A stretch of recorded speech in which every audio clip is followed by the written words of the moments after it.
Welcome to another spot interview of NeverEndingPanel.com with New York Times bestselling author David Weber of the Honor Harrington and Safehold series, author of over 50 books with 7 million books in print. We really wanted to talk to David about the Safehold series. For those of you who are not familiar with the series, David's going to kind of let us in on it, and Eitan, I know, has a burning question he wants to ask him that some of you have written into us to ask about. And so, David, take it away. Oh, wow. Okay, the Safehold books are, the basic premise is that the Earth, the Terran Federation, on a very bad rainy Friday night in the galaxy, when isn't there? ran into this nasty bunch of aliens who proceeded to wage genocidal war against the human race. There had been signs that they might exist for quite some time, but they had been poo-pooed by a lot of the scientific establishment, at least initially, because, you know, who would come in and just wipe this race out in a single solar system and then go away and not even bother with them? Turned out that these bad guys really did exist, and that their purpose is apparently wiping out all possible competitor species. We got on their bad side because we are a competitor species, and from, I don't know, I think it was about 11 star systems, they drove us back to Earth, and it was obvious that Earth was going to fall. So we managed to get a colonization fleet out, last-ditch effort, which founded a colony on the planet, which they called Safehold, with 8 million colonists traveling in cryogenic suspension to get there. The problem is that they figured, they had calculated how long it was likely to take the bad guys, they called them the Gibaba, to sweep the area in which they had located the colony. And they knew that if there were any high-tech emissions from the colony, it would just call the Gibaba in on them. So they had agreed ahead of time that they were going to build this colony. They would use all the high-tech they had to terraform the planet in a hurry.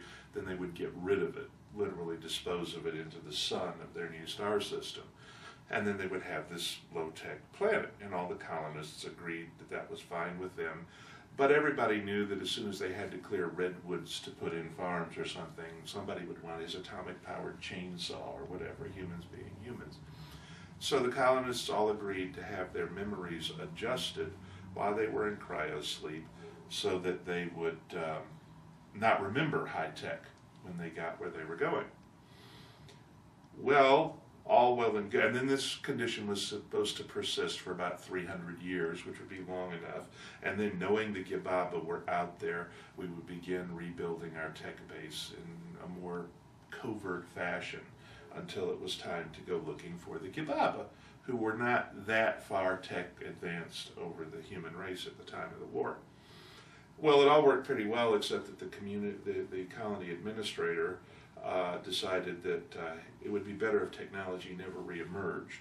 And so he had his chief psychologist adjust the memories of the colonists to believe that in the moment in which they first woke up and opened their eyes on the planet, which had been terraformed for them and villages had been built and everything else, that moment in which they first opened their eyes was actually the first moment of creation, that they had been created directly by the hand of God on that day, and that the command crew were archangels, and that the small amounts of stealth technology the command crew had retained represented the powers of God.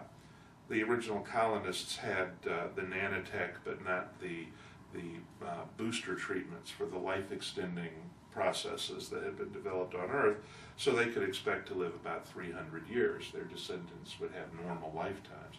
The archangels, with the full treatment and the booster still available, could expect to live maybe 500 years. And so you had this progression. The archangels were created by God, but out of materials of this world. Their bodies would slowly decay. The first generation, the Adams and Eves, because they were closer to God, would live longer than anybody else, etc.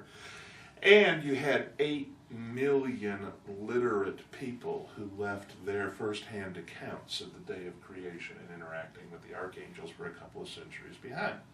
So, yeah, this religion had legs. Well, 900 years after the religion, after the colony is founded, my heroine wakes up in a cave on Safehold in a pica, which is a personality integrated cybernetic avatar, and discovers that she's been dead for 900 years and that it's her job to do something, that she was left by a bunch of techno-rebels within the command staff.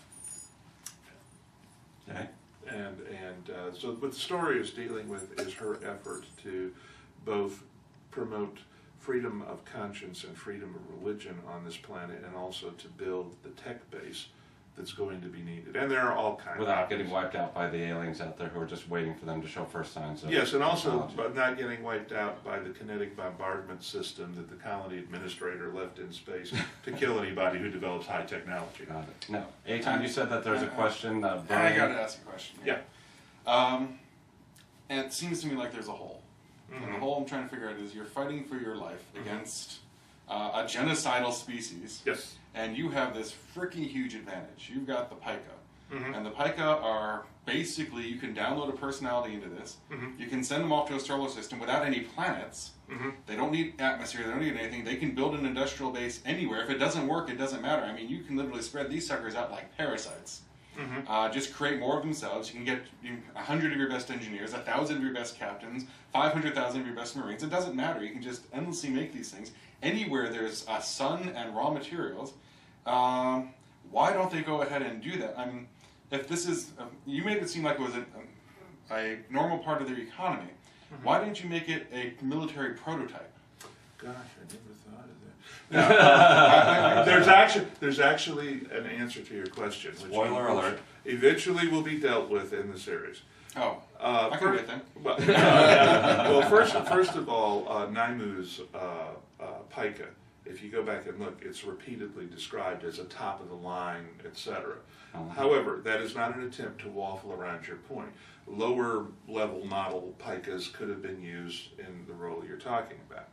In terms of establishing enclaves off-planet where this could have been done, the colony effort they got out was the last of several, because the others got intercepted and picked off. The same thing would have happened with your industrial, as a matter of fact, yeah. But the other point is the problem was never lack of manpower. It was lack of raw industrial capability. And something that people don't know yet is that the same technology that was used to upload personalities into picas can be and was used to upload human personalities into virtual environments in computers. So if you needed 1,000 Steve Hawkins, no problem. You upload 1,000 of him to 1,000 different computers and then combine him with other research elements that you want to, and they live in a complete virtual reality. And Hawkenstein, figure this physics problem out now. yeah, something like I think that. I did. I think Something like Does that. that answer your question to your satisfaction, Eitan? Because I have one more question in the last minute. I need about, yes, but I need about 3 more hours, so ask your question. My question is, as a final wrap-up question in our last minute, of all this, 7 million books in print, 50 books printed. I understand you have a new book coming out, Mission of Honor. Mission of Honor just came out. just The new came one out. that I have coming out is Out of the Dark. From Out Tor. of the Dark from Tor. Out of all of this, what are you most proud of everything that you have accomplished in life, in your works and everything? Michael, Paul, and Morgan, Emily, and Megan Elizabeth Rice Weber, my kids. That is something to be proud Being a of. daddy. It really is amazing how much more important that is than sometimes these little worlds and words we put on paper. Not that the 7 million books aren't important. Well, no, it's a secondary achievement. We are getting the kill this now before I kill you sign. David Weber, thank you very much for being on NeverEndingPanel.com. Thank you. Really appreciate it.